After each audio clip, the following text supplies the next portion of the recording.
Hi everybody, I'm Bree the Plant Lady, checking in with a weekly garden tour right here from my Central North Carolina Zone 7 garden. Now we are in the middle of October. We had a really warm, kind of dry week last week. We have much cooler temperatures now in the forecast. And the garden's changing pretty rapidly, even though I want to hold on to summer. That's just not realistic. As you can see behind me at the feed tank bed, Abby and I actually got this replanted a few days ago. And I wanted to start here because I am just so excited at how rapid the seeds are germinating. So this is a great time to get some of your kind of in-between season seeds planted and certainly get started on cool season vegetables, which is precisely what we did here. So let me turn this camera around and we will take a stroll. Well, it was hard to rip out the coleus, don't get me wrong. It breaks my heart, but had to be done. The hurricane winds kind of blew them around. And as you can see, we did a kind of patchwork with no pattern in mind. We did purple leaf cabbage, broccoli, and beets. And then we overseeded with crimson clover, which is what's germinating there. Then around the base of the pool, we did a direct seeding of barley. And earlier today, I saw some of that germinating. It was like glistening in the sun. I don't see it right at this moment, but I'm positive by next week's garden tour, you will definitely see the barley kind of growing all around the circle. And you know, we put a video up talking about this installation, and kind of it's different than anything I've ever done, and maybe it'll work out to be fantastic. But the great thing about gardening is you can always redo it. So if this doesn't look good in mid to late December, we'll just replant it. Now in contrast, you can still see, you know, summer borders planted here. The pineapple sage is really just starting to kick off. Tons of peppers. This is the time of year where peppers go completely nuts. The sweet potato arch didn't completely fill in this year. That's my own fault. Strive for better next year. You can see the brugmansia has a new round of flowers that are about to open, and they smell so magnificent. It definitely looks like fall. I mean, obviously the light is different. The leaves are starting to change colors. But this is a time where I think a lot of these tropicals really shine. You know, those coleus through there are still brilliant and quite engaging. I always try to look on the bright side because I like spring into summer, not summer into fall. I'm a long days kind of person. The fire pit area looks great. We don't have any freezing temperatures in the forecast, so I'm not worried at all about bringing in the succulents at this stage. Hopefully that will remain because I'm going to be traveling for the next 2 weeks, and well, I'd hate to sacrifice them, but I'm not going to bring them in early. All of these pots are doing really well. It's amazing, like how peppers and tomatoes and eggplants are producing in abundance now with cooler temperatures. It just shows that, you know, our extreme heat through the summer isn't everything that plants dream of. Of course, I do have a bunch of figs coming. Probably these small ones here won't end up ripening, but like there's a nice ripe one right there that I should grab right now. Now the sweet potatoes at this stage are doing great. I think I will have a pretty good harvest. You can see the deer are definitely coming in and eating them with no consequence. What's interesting, this is a perfect example of my foodscaping strategies here. So you see how it's been eaten there. And then as soon as we get here to where the onions are, they're not nibbling it. So if I had planted onions all the way across, they wouldn't be eating this part of the sweet potato vine either. So this is a perfect example of why planting your bed edges with things that help deter animals is such a good idea. And in this example, it's Onions, you can also do garlic, both of which will grow throughout the winter season and give you some added protection. So those tomatoes that got planted late in June, ta-da! This is my favorite variety, cream sausage. A bunch of these are ready to be harvested when they are essentially this color and they're nice and soft. This is the stage. So I just need to come out here with my harvest bucket, get a bunch of these.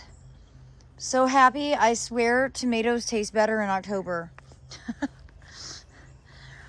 And around this corner, lots of peppers to harvest. And just been keeping all the pots from Carolina Native Nursery watered. Hopefully in at least about 3 weeks, I should have broken ground and most of these will be planted by then. So we're in the home stretch for keeping all these containers watered. And in the meantime, Reginald really enjoys nibbling on the Schizzacarium. Well, hopefully you watched my video tour of the J.C. Ralston Arboretum where I talked about the citrus, and here is the citrus that I was referencing. I got this plant from the Ralston, and you can see all the fruit. It's very bitter, but I might try and figure out what I could do with it, just because there's so many, and I feel like there's something that could be done with this. So if you have any ideas, put it in the comments for me.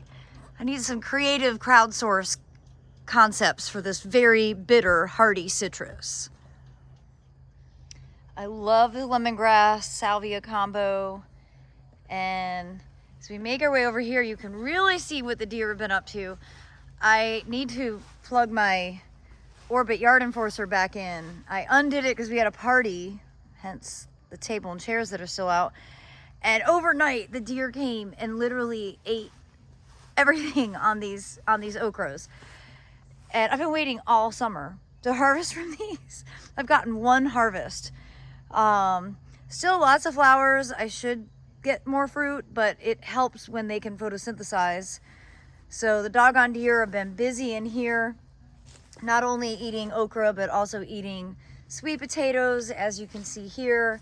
So that Orbit Yard Enforcer really does work because that's been my main line of defense. And I have the hose undone. I just need to drag it over here and get it reset up for tonight so that the next couple of weeks, the deer will leave this bed alone and I'll hopefully get a few more harvests in before we get frost. Abby and I made a ton of pesto. So now I'm just kind of letting all this extra basil flour. I don't think this actually sets viable seed. This is a mazel. I think it was bred to be sterile. You can see the Queenie lime orange. It's just so spectacular. I swear, these zinnias are magnificent. And I continue to be amazed by the pink buckwheat. I think this is actually called red soba. I got it from Baker Creek. And yeah, you should definitely put this on your must grow list. You can get a package of seeds and it'll bring you great joy. This side border, courtesy of the hurricane, is looking a bit beat down, but that's good news because that's actually, we're going to get this bed cleaned up and we're not going to allow all these castor beans to drop their seeds. So you can see these are ripe castor bean seeds when they are tan like that. And tomorrow, Aiden is out of school because there's a teacher work day and Abby is still tracked out, and we're gonna handle this bed and get it prepped. We're gonna put down a bunch of soil cube and put in a bunch of cool season vegetables so that we could hopefully get some broccoli and cauliflower and cabbage harvested in here before we do poppies and other spring cottage garden plants direct from seed. Now, the main reason I walked over here was to show you the Osmanthus fragrans variety Aurantiacus in its full glory. And this scent is the most remarkable thing ever. Oh my gosh. It's like, I just come outside just to take deep breaths and smell this. It is truly my favorite broadleaf evergreen. generally Osmanthus fragrans, but I really like this variety because of the peach blooms. And they do smell a bit like ripe apricots. That's my best description of what Osmanthus smells like. If you've not had the opportunity to smell Osmanthus, this is a reason to come to the South in the fall, because it's planted everywhere. It's just a really great screening plant too. So I wish smell-o-vision existed. You can see the coleus are all getting a little tired, and I'll definitely be replanting the wall probably the beginning of November. I have not decided what I'm going to plant in it yet this year. I did harvest some rice and starting to use these pots that had been growing rice all summer now for floating flower arrangements, which is one of my favorite activities of the cool season. I don't do it in the summer because the water gets too hot and the plants rot, and it's actually a lot of work. But when the temperatures are cool, floating flowers are amazing. And all of these pots are also kind of like at the stage when I redo the wall, I will replant all of these containers as well, because they're actually just really hard to keep watered at this stage. They're super root bound. Quick update on the grain germination trial. Obviously, there is no germination issue. Look at how happy these grains are. Now remember, I told you I did this early because I was trying to do a trial to make sure the seed I was selling was good. Feeling very good about that aspect of it. But I want you to wait to plant yours until later in November. And I will give you instructions on that.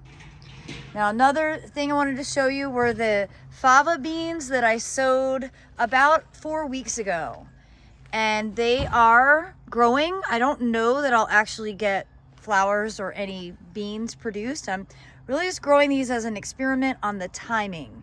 I know they don't grow through the heat of the summer here. I think their ideal planting time would be late February, early March, but I'm experimenting about the fall. So this bed is definitely past its prime, and tomorrow we are going to tackle this. And I haven't completely wrapped my head around what we're going to plant, but I'm excited to get this looking better than what it looks like right now. And there's a lot of sesame that can be harvested, so even though it's not all dry, I think enough of it's dry that I can totally justify pulling it out, or actually cutting it down. The pumpkin patch is doing great. I've only got 2 pumpkins, and I'm really disappointed in that, and I need to do better next year. But you know, we all have learning experiences. Obviously have a massive fire ant mound right there that needs to be dealt with. But the zinnias at this time of year, even though their foliage is ugly, the flowers are so vibrant. Of course, that's what I've been harvesting for floating flower arrangements. And you know, I mean, it's definitely fall and the plants aren't growing as abundantly, but I'm excited for all the upcoming changes, getting a whole bunch of cool season things planted.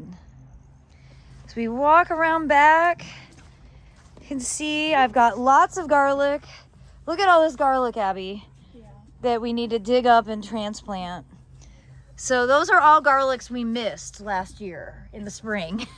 You can tell because you see there's lots of leaves, because every clove will produce foliage. So these are whole bulbs that just need to be divided. And that's great, because that will give us a jump on the season, and we have lots of beds to put garlic into. Well, everybody, I hope you've enjoyed today's weekly garden tour. I've got my Delgado crew here. We're gonna hang out and enjoy this lovely fall evening, and we will look forward to checking back in with all of you next week as the garden continues to change as fall keeps rolling on. Take care, everybody. Thanks for watching.